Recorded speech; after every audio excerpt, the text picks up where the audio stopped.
Diriwayatkan oleh Imam Ahmad bin Hanbal dalam musnadnya bahwa ada seorang laki-laki yang bernama Nuaiman. Ini Nuaiman di kehidupan Rasul Sallallahu Alaihi Wasallam ada orang yang seperti itu, gitu. Orang yang sering minum minuman keras. Rasulullah SAW marah, murka. Rasulullah kalau yang berhubungan dengan Rasulullah, Rasulullah tidak marah. Tapi kalau sudah berhubungan dengan agama, Rasulullah SAW adalah orang yang paling marah, orang yang paling istiqomah dalam kebenaran. Maka Rasulullah panggil Nuaiman, apa yang kau lakukan? Dia katakan, aku minum minuman keras ya Rasulullah. Rasulullah cambuk dia. Kemudian dia bertobat kepada Allah. Kemudian ketahuan lagi minum. Kemudian dicambuk lagi oleh Rasulullah SAW. Sehingga sebagian sahabat memukul dia dengan pukulan yang banyak. Sehingga apa yang berlaku? Sebagian sahabat mengatakan, la'natullahi ala Nuaiman. Semoga Allah melaknat Nuaiman. Dia mempermainkan Rasulullah. Dia bilang sudah mau taubat tapi minum lagi. Dia bilang sudah mau taubat tapi minum lagi. Maka Rasulullah SAW mengatakan, la tal'anuh fa innahu yuhibbullah wa rasulah. Kata Rasulullah, jangan kamu laknat Nuaiman, karena dia itu cinta sama Allah, cinta sama Rasulnya. Dalam riwayat dia dicintai Allah dan dicintai oleh Rasulnya Muhammad sallallahu alaihi wasallam. Ibn Majah menceritakan bahwa Nuaiman ini pernah suatu waktu diajak oleh Sayyidina Abu Bakar pergi ke negeri Syam. Negeri Syam itu di mana? Seperti yang diceritakan tadi, antara daerah Suriah, Lebanon, Yordania, kemudian Palestina, daerah seperti itu. Umumnya orang Quraisy pada masa itu mereka memiliki rihlah berdagang, membeli dagangan di Syam, kemudian dijual lagi di kota Makkah. Ketika itu Rasulullah SAW didatangi Abu Bakar.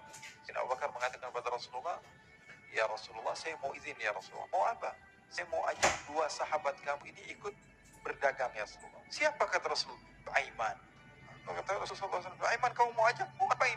Biar seru-seruan aja ya Rasulullah. Kata Rasulullah, ya sudah, saya izinkan kamu bawa Nuaiman. Ketika itu Sayyidina Abu Bakar membawa Nuaiman sama satu sahabat namanya Suwaibid ibn Harmalah. Siapa namanya? Suwaibid bin Harmalah. Ini sahabat Rasulullah SAW yang memiliki sifat yang berbeda-beda. Kalau Nuaiman ini aneh. Pernah Rasulullah SAW dibawain makanan banyak, dikasih Rasulullah, dikasih sahabat semua. Semuanya sudah makan, tiba-tiba si Nuaiman ini, sahabat Nabi Nuaiman mengatakan kepada Rasulullah, ya Rasulullah, ini yang penjualnya, tolong kau yang bayar ya Rasulullah. Makanan udah habis. Makanan udah habis, Rasulullah SAW bingung, saya yang bayar. Akhirnya Rasulullah katakan kepada sahabat, ayo keluarkan uang, kita patungan, kita bayar. Rasulullah aja mainin, apalagi kita orang. Sallu ala Nabi Muhammad. Nuaiman diajak Sayyidina Abu Bakar. Kata Rasulullah SAW, benar kamu mau ajak Nuaiman? Iya ya Rasulullah. Diajak lah. Diceritakan dalam riwayat Ibn Majah. Diceritakan juga di dalam Siyar A'lam An-Nubala. Diceritakan juga di dalam musnadnya Imam Ahmad bin Hanbal. Dalam riwayat Imam Ahmad bin Hanbal. Maka diceritakan Nuaiman diajak oleh Sayyidina Abu Bakar. Sesampainya di negeri Syam, semua dibagi tugas. Fulan bin Fulan kerjaannya ini, Fulan bin Fulan kerjaannya ini. Semua memiliki kerjaan. Nuaiman tanya, wahai Abu Bakar, kerjanya saya apa wahai Abu Bakar? Kata Sayyidina Abu Bakar, kamu mau ngapain terserah kamu ini. Yang penting kamu ikut saya kan. Kemudian satu di antara mereka namanya Suwaibid ibn Harmalah. Tanya oleh Sayyidina Abu Bakar, wahai Suwaibid, kamu mau kerjaan apa? Kata Suwaibid, terserah kamu wahai Abu Bakar. Kata Sayyidina Abu Bakar, kamu menjaga makanan, karena saya tahu kamu ini adalah orang yang senantiasa menjaga amanah. Suwaibid ini kalau disuruh maju dia maju, disuruh mundur dia mundur, disuruh ke kanan dia ke kanan, disuruh ke kiri dia ke kiri. Orang yang ikut aja. Kalau Nuaiman beda, disuruh maju dia ke belakang, kasih sen kanan ke kiri belok. Nuaiman itu orang yang berbeda. Maka Suwaibid mendapatkan tugas, semua mendapatkan tugas kecuali Nuaiman. Sehingga ikhwani, apa yang berlaku, apa yang terjadi, Sayyidina Abu Bakar pergi sibuk dengan kesibukannya, sehingga datanglah waktu siang. Nuaiman sudah lapar. Nuaiman cari makanan. Dia nggak punya uang, diajak Sayyidina Abu Bakar tapi tidak diberikan uang. Sehingga dia cari-cari makanan, dia tahu Suwaibid yang jaga makanan, dikatakan, wahai Suwaibid, saya mau makan, berikan kepada saya satu roti saja. Yang terpenting apa? Saya makan sekarang, saya sudah lapar. Kata Suwaibid, ya Allah Nuaiman, kita tunggu Abu Bakar saja sehingga dia datang, karena ini amanat. Amanat dari Abu Bakar, saya tidak boleh berikan pada siapapun kecuali atas izin Abu Bakar. Kata Nuaiman, kasih saya makanan, kalau tidak saya bikin masalah sama kamu. Merah wajahnya Suwaibid, karena dia tahu, jangankan saya Rasulullah aja dimainin. Bingung, apa yang harus saya lakukan? Akhirnya Nuaiman bilang, gampangannya aja, kata Nuaiman, kamu kasih saya makanan, atau kalau tidak saya bikin masalah sama kamu. Bingung Suhaib pikir panjang, setelah itu dia katakan, ya sudah Nuaiman, saya tetap mau jaga amanah Abu Bakar karena saya takut ini adalah perintahnya Allah, perintahnya Rasulullah Sallallahu Alaihi Wasallam dan perintah daripada Abu Bakar sahabatnya Nabi. Kata Nuaiman, kalau memang begitu kamu maunya ya sudah, berarti kamu ngajakin berantem sama saya. Nuaiman pergi ke pasar. Dia cari-cari tempat penjualan hamba sahaya. Dia lihat-lihat beberapa hamba sahaya. Ini berapa harganya? Ini katanya 10 balanes. Ini berapa? Ini harganya hitungan orang zaman dahulu. Kita sih hitung seperti dirham, berapa ratus dirham gitu. 200 dirham. Yang ini berapa? 300 dirham. Yang ini berapa harga hamba sahaya? 300 dirham. Harganya antara 300, 200 sampai 100. Kemudian Nuaiman mengatakan kepada penjual hamba sahaya tersebut, saya punya juga hamba saya, tapi saya jual cuma 20 dirham saja, murah. Katanya, apa benar ada hamba saya harganya segitu? Iya, karena dia punya aib, ada kekurangan. Apa? Nanti kalau kalian tangkap, dia bakalan teriak, saya ini bukan hamba sahaya, tapi orang merdeka. Akhirnya, semua orang berkumpul mau beli. Ini Nuaiman sama Nuaiman diajak ke Suhaib bin Harmalah tadi. Kata Nuaiman, itu ada orang yang berdiri sedang menjaga makanan, itu hamba sahaya saya. Tangkap saja. Oh, baik. Diberikan uang 20 dirham, dimasukkan oleh Nuaiman ke kantongnya, kemudian Suhaib ditangkap. Ketika ditangkap, Suhaib teriak, saya bukan hamba saya orang merdeka. Maka orang-orang tersebut mengatakan, saya sudah tahu kekurangan kamu. Ini memang kekurangan kamu, tapi saya tidak perlu dengan budget kamu, yang penting kerjanya kamu. Ya kan hamba saya untuk apa? Untuk kerja. Mau ngomong apa, mau ngomel, terserah. Yang penting dia mau kerja. Akhirnya ditangkaplah Suhaib dan dijual di pasar. Nuaiman punya uang banyak ini. Dia beli makanan, dia beli minuman, dia beli hadiah buat Rasulullah. Dia beli macam-macam. Di negeri Syam ini, waktu itu adalah super power, adidaya, Romawi. Pada masa itu semua barang mahal. Tapi Nuaiman banyak uangnya. Dia belanja ini, belanja itu. Sehingga Sayyidina Abu Bakar pun pulang. Ketika Sayyidina Abu Bakar pulang, Sayyidina Abu Bakar cari mana ini Suhaib. Kita semua sudah lapar. Kata Nuaiman dengan mudahnya dia mengatakan, sudah saya jual wahai Abu Bakar. Maka Sayyidina Abu Bakar bertanya, apa yang kau lakukan wahai Nuaiman? Diceritakan oleh Nuaiman dengan jujur. Nuaiman ini orangnya apa adanya, tapi nyusahin. Saya juga akhirnya dibawa oleh Nuaiman, Sayyidina Abu Bakar pergi ke mana? Ke pasar, lalu dibeli lagi oleh Sayyidina Abu Bakar As-Siddiq Suhaib yang tadinya orang merdeka menjadi hamba sahaya sebentar, kemudian dibeli lagi oleh Sayyidina Abu Bakar. Pulang ke Madinah, kisah ini diceritakan di hadapan Rasulullah sallallahu alaihi wasallam. Maka perawi mengatakan, fadhahikan nabiyyu hatta badat nawajidhuhu. Ketika diceritakan kisah Nuaiman tersebut dengan Suhaib, Rasulullah tertawa sejadi-jadinya sehingga gigi geraham Rasulullah SAW nampak di wajah mata para sahabat. Sehingga perawi lain mengatakan 1 tahun berlalu Rasulullah, setiap ada tamu yang datang kepada Rasulullah akan ceritakan kisah Nuaiman menjual Suhaib tersebut.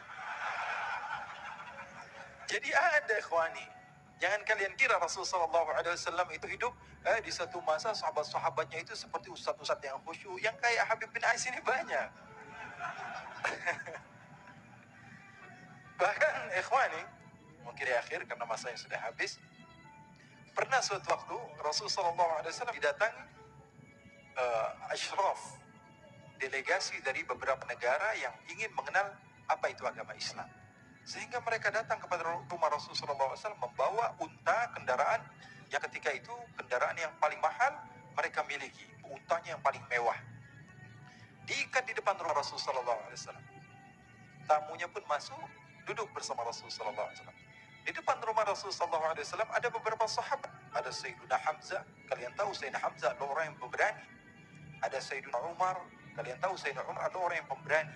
Ada Sayyidina Ali bin Abi Thalib, ada Sayyidina Sa'ad bin Abi Waqqas. 4 sahabat ini lagi nongkrong di depan rumahnya Rasulullah SAW. Berjaga sebelum Allah Subhanahu wa taala turunkan ayat wallahu ya'simuka minan nas.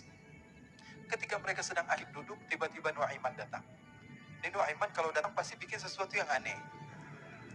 Bahkan dikatakan tidaklah Rasulullah SAW dalam keadaan bersedih, kecuali Nuaiman datang Rasulullah akan tersenyum. Jadi sebagian sahabat itu senang kalau sudah Nuaiman datang, pasti Rasulullah bahagia.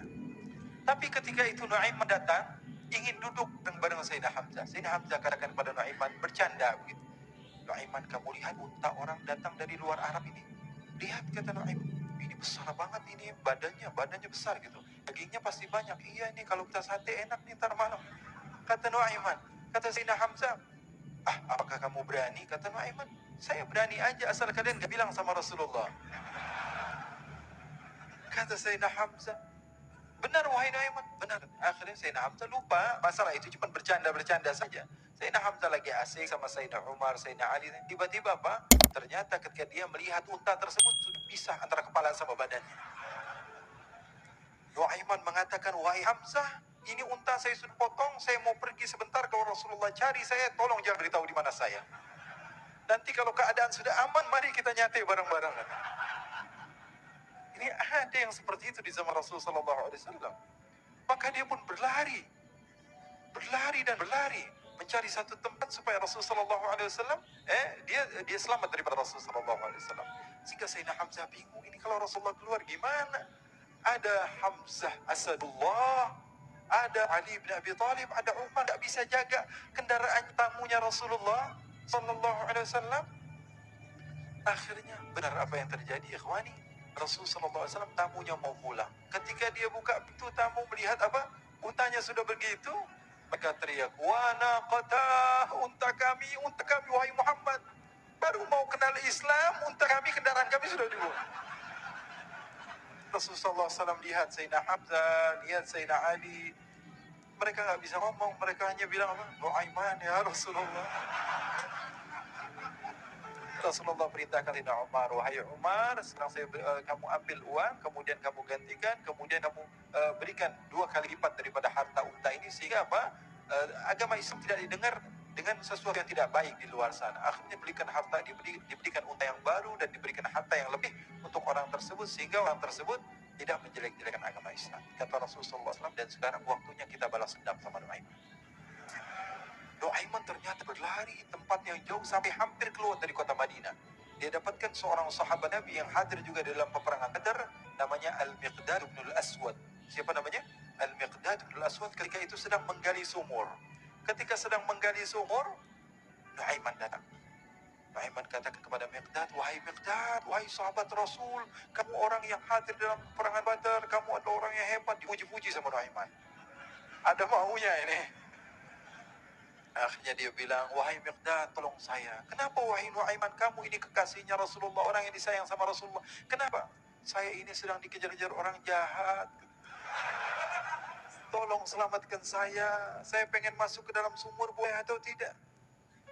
Kata Miqdad, siapa yang mengejar kamu? Pokoknya saya dikejar sama orang-orang. Kamu mau atau tidak selamatkan saya? Sudah, selagi kamu itu adalah sahabat Nabi, silahkan kamu masuk. Masuk akhirnya Nuaiman ke dalam sumur tersebut. Lalu Nuaiman mengatakan, wahai Miqdad, dia keluar lagi. Nanti kalau ada yang cari saya, tolong jangan beritahu saya di dalam sumur ya. Kata Miqdad, baiklah. Kata Nuaiman, siapapun yang bertanya tentang saya, kamu tidak akan kasih tahu. Iya, walaupun Rasulullah yang tanya saya. Katanya, mungkin Rasulullah datang ke tempat sejauh ini. Iya, walaupun Rasulullah. Akhirnya masuk Nuaiman. Setelah beberapa menit, Rasulullah dan rombongan benar datang. Miqdad bingung ini. Ini kenapa Rasulullah datang ke RW kami nih? Ada apa ini Rasulullah sampai sejauh ini? Ditanya, ya Rasulullah, ada apa ya Rasulullah? Kata Rasulullah, saya cari Nuaiman. Di mana Nuaiman? Inna lillah, kata Miqdad. Nggak dijawab ini Rasulullah. Kalau dijawab saya ingkar janji. Akhirnya apa dia katakan? Wahai Rasulullah, mata saya tidak memandang kepada Nuaiman, tapi tangannya nunjuk ke dalam sumur. Sahabat. Apa dia bilang? Mata saya tidak melihat Ibn Nuaiman, tapi tangannya nunjuk ke sumur. Akhirnya dibuka sama Rasulullah, Nuaiman muncul. Kata Rasulullah, Nuaiman, kamu bikin malu saya, wahai Nuaiman. Ya Rasulullah, yang bersalah bukan saya, tapi orang yang mencari saya bersama kamu, ya Rasulullah. Akhirnya Rasulullah nengok, siapa? Ternyata Nuaiman sudah lari kabur. Sallu ala Nabi Muhammad. Kisah-kisah seperti ini sebenarnya banyak sekali, ya. Yang menunjukkan kepada kita bahwa kehidupan Rasulullah itu begitu indah. Rasulullah SAW, kalau kamu mau menjadi orang yang baik, contoh Rasulullah. Mau menjadi bapak yang baik, contoh Rasulullah. Mau menjadi pemimpin peperangan yang baik Rasulullah. Mau menjadi murid yang terbaik, contoh Rasulullah. Bagaimana akhlak Rasulullah. Mau menjadi suami yang baik, contoh Rasulullah. Dalam segala hal, apapun itu Rasulullah SAW adalah makhluk yang paling terbaik.